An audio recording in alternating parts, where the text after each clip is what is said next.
Good afternoon, Rocco. It's so lovely to see you. Thank you so much for joining me. Rocco, hi, Lauren. Thank you very much for inviting. it's a pleasure. Now, Rocco Bova, you are an Italian who is sitting in the beautiful Yucatan province at the Chablé in Mexico.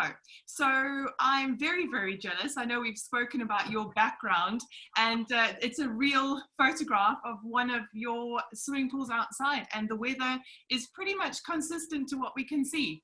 Very jealous from this side of the world. That is correct. We are now about 34 degrees Celsius. We are still summertime here. We also during the rainy season or hurricane season until November, but we are very grateful that Merida and the state of Yucatan in particular is hardly touched by hurricanes. So we have a heavy rain, once a day for a couple of hours, but that's basically it. So that's why we have so much green and so much jungle. This is all real. Even if it's a picture, it's actually reality.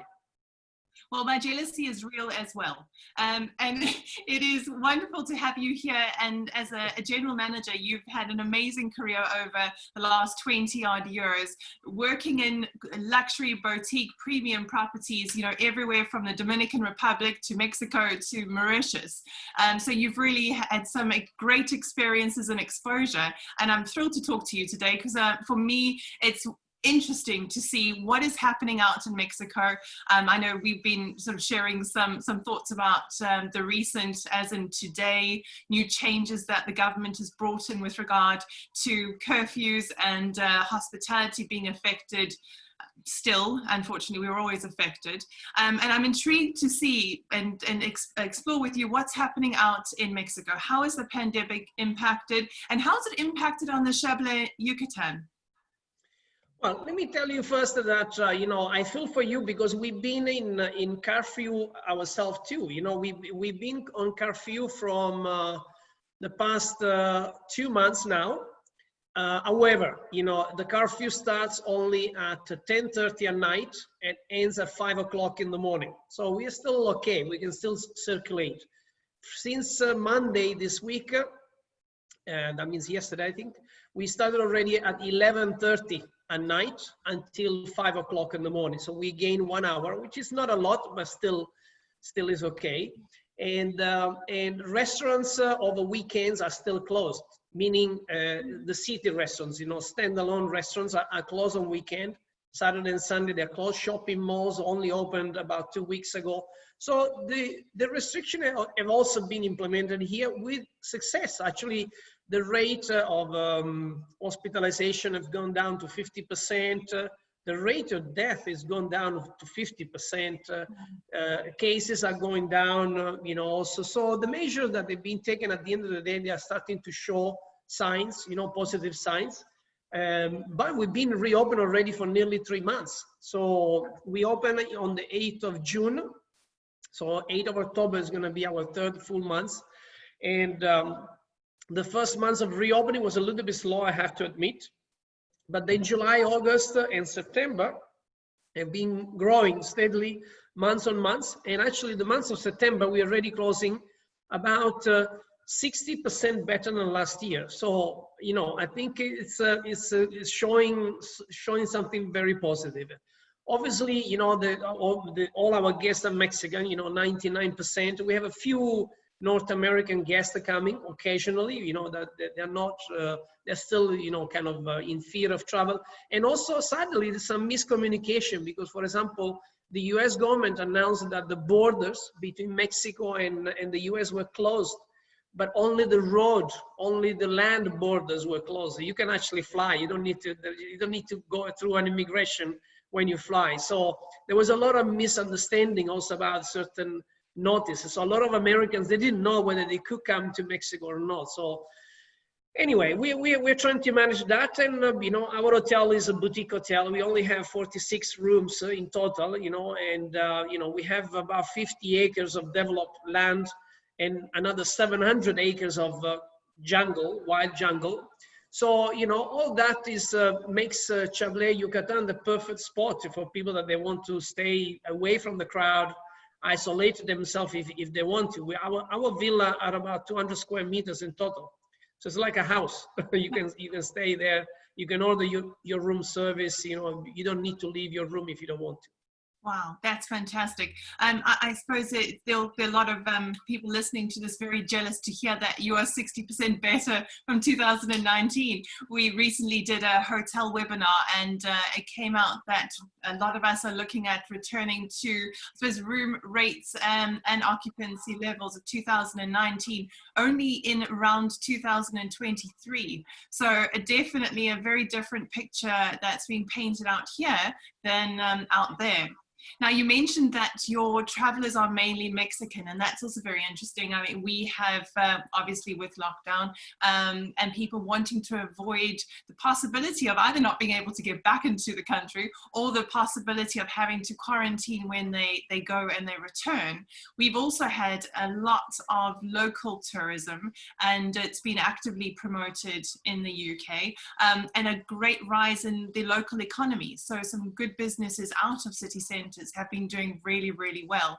The worry, though, is that with winter coming and with it being the potential of, you know, more lockdowns and more uncertainty, there is slight concern that this is just a bubble and our industry is going to be in a bit of a difficult position. I wonder, though, if the government has been quite supportive on your side. Ours has been quite incredible with furlough and with supporting businesses to try and keep the economy going. But for us, the worry is that that potentially is all coming to an end at the end of October. And we've got hundreds and hundreds of thousands of jobs that are subject to all of that. So I just wondered what the state of play was over there. Well, you know, the government in Mexico is not being as generous as it's been in Europe. You know, that the way the government, they manage the country here is completely different. And obviously, you know, when you have, 20 plus European states all helping each other, you know, all putting in some money on the European bank, you know, and people can draw money from this bank. I mean, there is a structure that is completely different from Mexico. Mexico, for example, the rest of Central America, they are all in development. You know, they have, you know, some of them, they're actually poor country. There's no way they can have the only anchor for them will be United States, but United States also have been really, they had a, you know, badly hit with this pandemic.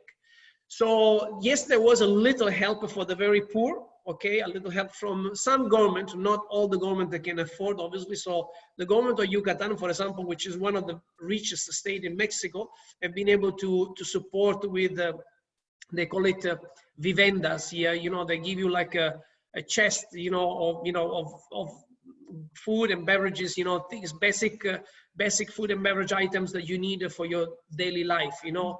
And in our case particularly, I can say, you know, I'm very proud to say that our owners, for example, they did not let anybody go. So every team members has been kept on the job. We obviously had to make a little sacrifice on our salary, you know, to contribute also to the survival of the company. And but everybody is still having a job, which is you know, unheard. You know, the majority of the company immediately where they slashed was obviously, you know, the head count. Yeah. And you know, we knew the business would come back, because in Mexico there is actually a very good percentage of high net worth individuals. And we knew that our hotel will be the perfect combination for a getaway from the city, or the various big cities that you have in Mexico, and to get, you know, for just a weekend away. And, you know, it is working. We're starting to see the result. Our market generally was Mexico. You know, about 50% of our guests, you know, since the beginning of the hotel were always from Mexico anyway, and the other 50 between United States and Europe. So obviously we lost United States and Europe, but we have kept and grown the local market, which is showing resilience, and it's also showing loyalty, because, you know, we already have guests coming back, you know, more than once, even in this 2-3 months that we've been open. We already seen the same face twice in 3 months, which is a great sign. Absolutely, that's very encouraging that you've been able to make up what you've lost, which is very encouraging, which is not the norm, just so you know. It's not what's being experienced all over the world. The other thing that we are seeing is that hotels, and I appreciate where you are located and surrounded by jungle is slightly different, but more sort of suburban and city hotels are having to look at what they do and how they do it quite differently. Over here in the UK, very few businesses are actively going back to offices in major cities. People are, again, today the Prime Minister suggested that we all, if you can, work from home. You should. And so hotels are looking at them not being able to do massive conferences and banqueting. They're not able to do enormous weddings because those numbers are also reduced. So how can they use the space in a different way? How can they think about themselves in the communities that they find themselves in a different way, and what can they offer? And some are looking at having lost some of their sort of exec chefs or not being able to keep the culinary talent in their kitchens. Can they help serve the community and their guests through a delivered-in option? Can they embrace a co-working space to fill their lobbies with a coffee shop and co-working to sort of help support the community? I wondered, Mexico City is obviously vibrant, and there are a lot of other vibrant hubs in Mexico, whether maybe some of those hotels are looking at how they can reinvent themselves, how they can look at their offer differently. Is that something that you've come across, maybe not at your specific site, but elsewhere? Well, our hotel obviously is another story, but what I did here, obviously, the government that have made a limitation to occupancy and to number of people that they can group together. For example, in Yucatan, only mid-October, group for up to 150 people can begin meeting again. So we still have another 3 weeks to go. Yeah. Until we can start small groups. But also, I have to say that people have been educated, also and responsible not to gather in groups. We just don't have requests at the moment for this year for groups. People are asking whether we can take groups, and we answer them obviously that we can in open air because we have huge gardens. So if they want to meet, there is no problem at all. The only thing is the weather that is not very comfortable. Unless you go there with short and t-shirt and we do like a wet party, but that's not the style of our hotel, obviously. So we have a small conference center for about 150 people, and that's perfect for small groups. And we will resume using it as soon as we possibly can. And weddings at the moment, they're all pushing everything for 2021. So everybody's very responsible, which I think is normal. Even in Mexico, people understand that they don't want to get in trouble, and they shouldn't get in trouble. So I found that the population of Mexico very educated and responsible in general. So Mexico City, the capital, is open. I mean, life is nearly as normal, or as normal as it can get. Yes, some people are still working from home. If they can work from home, they will work from home. But life has not stopped here. As a matter of fact, our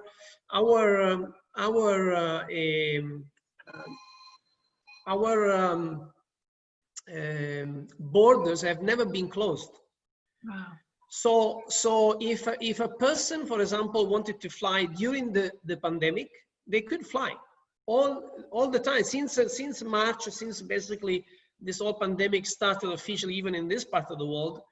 The airline, there were no air traffic because there were no flights coming, but Mexico never closed their border.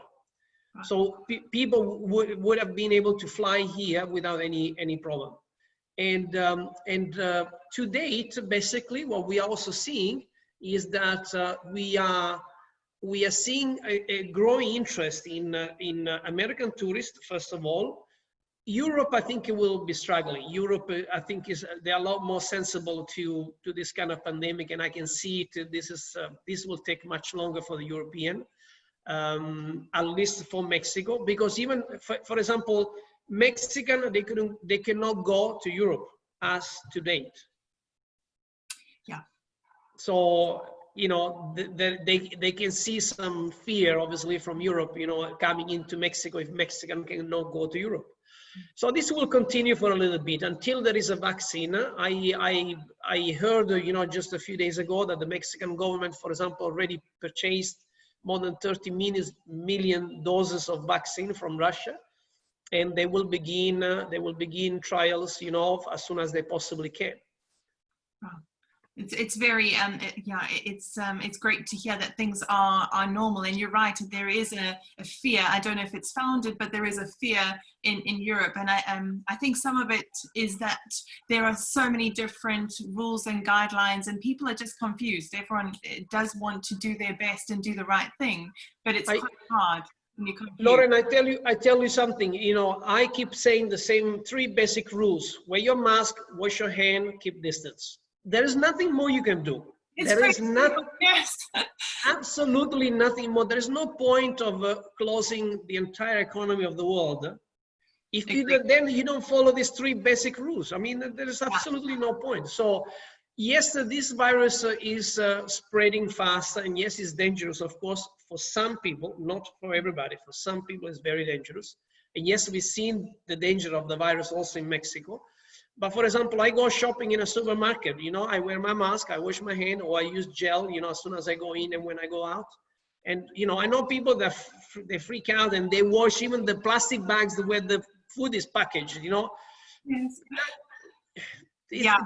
This is senseless, you know, it's just a waste of time, resources, you know, chemicals that have been spread all over the world, you know. It's not gonna make this easier, you know. We just need to learn how to live with this virus, take the precaution the right way, and you know, and basic. For me, imagine about 15 years ago, I met an Italian man in Africa, and he said, while I was there on vacation, he said to me, "Rocco, I've been here for 30 years. I never got sick once. And the basic rule is I wash my hands frequently." Yeah. And we know that in Africa, you have all sort of virus, and very strange one, you know, those that you cannot get away, you know, unless you get really sick. So, and he told me, "Rocco, I just wash my hands all the time." Yes, you know, every 5-10 minutes, I wash my hands. Yeah. We have strange viruses that will kill you and animals that will kill you. So if you keep both of those away from both of those, you'll be fine. Absolutely.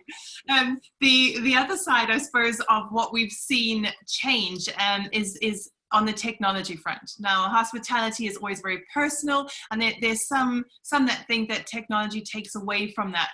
But with reducing touch points and all of that, washing your hands, you do need to embrace some of the technology to make it easier. I know today it's been made compulsory that it's only at table service and ordering. So all the apps, in-room ordering or ordering from your phone, that technology for us has really gone 5 years ahead in the last 3 to 4 months. And it's been quite interesting to see hotels and food service operations embracing that actively. I suppose, I mean, your side of the world is very personal and personalized, and I wonder if you've seen any technology spurts as we have. Well, I tell you something. You see the doors, the doors of the entrance. This is the door of the entrance. You know, the huge, massive wooden door. We still use a metal key to go inside our rooms.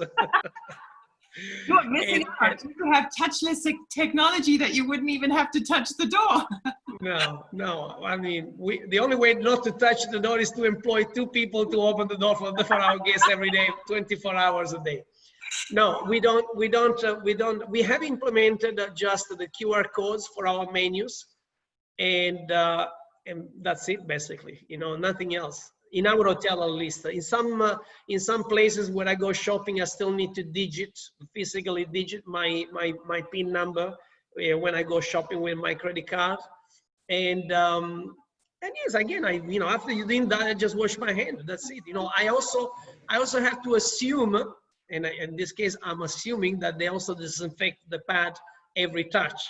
I'm assuming that. But otherwise, I just take my precautions, and I just wash my hands after entering a shopping mall, because obviously I manipulate and touch many items.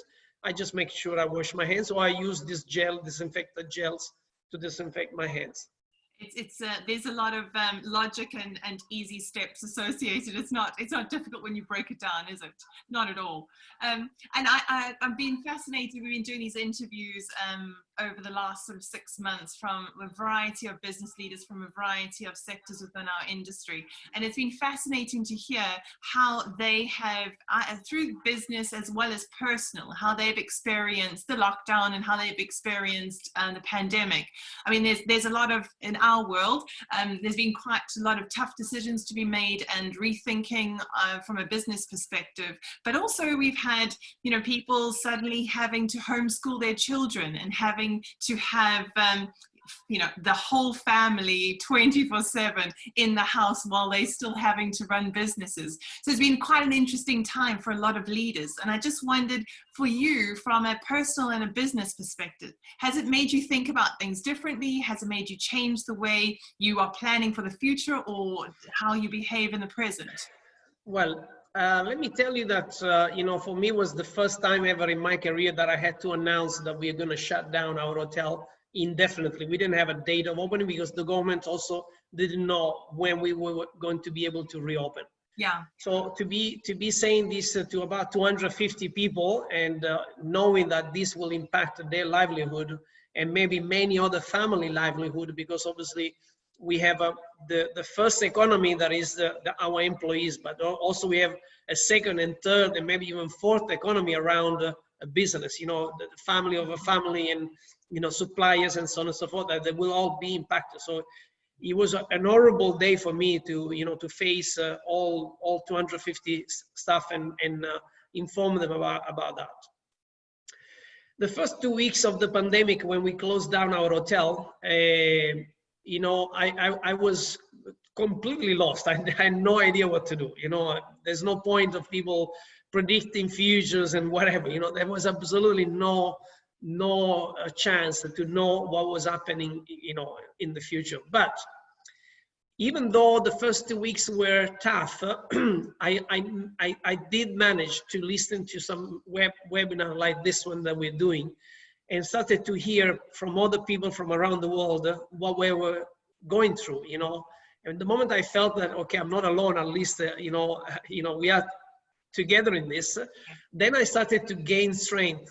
And then slowly, I started to gain even more intelligence from other leaders around the world and how they were using this free time now, you know, in order not to get lost into this darkness. And I'm actually using one sentence, and I'm saying to others that at the moment you believe you are in a tunnel, you are in darkness. If you instead believe that there is no tunnel, then you only see light.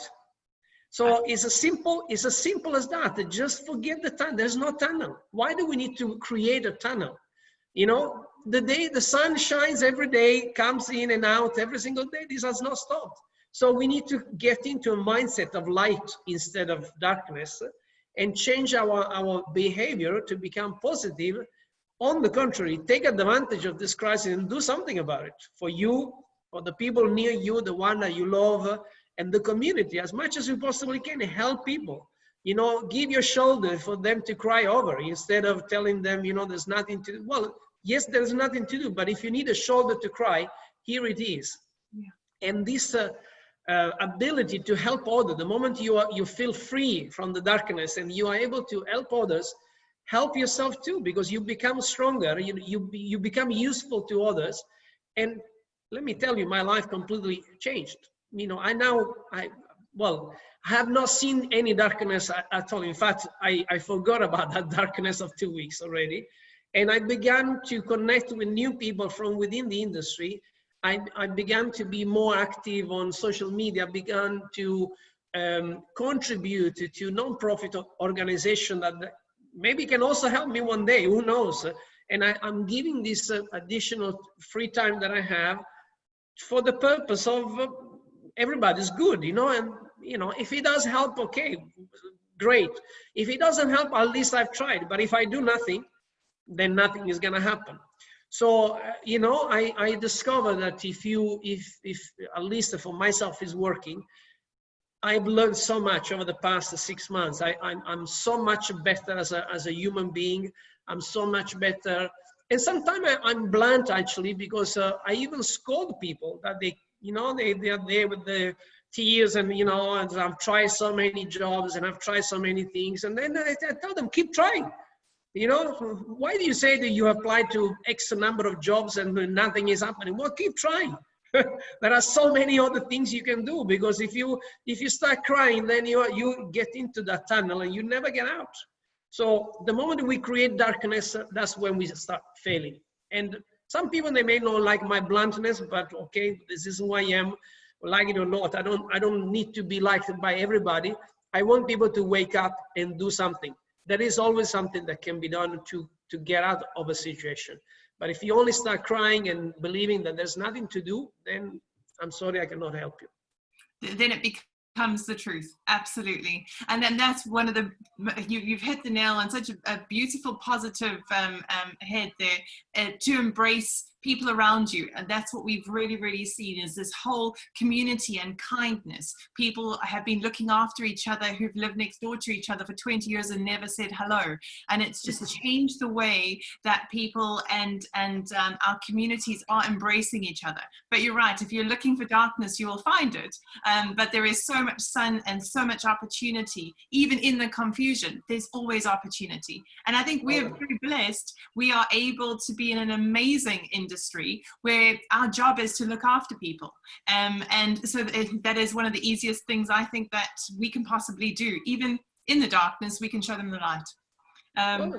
Rocco, you're incredible. It's been an absolute pleasure to talk to you. Thank you so much for sharing what's going on there. And I'm thrilled that it's still so beautiful and it's still going so well. And I wish you just the absolute best for the future. Please do keep in touch. And I want to see next year, July, you are doing better than 2018. You bet I will. I'm sure you will. Thank you so much. Thank you, Lauren. Goodbye, everybody.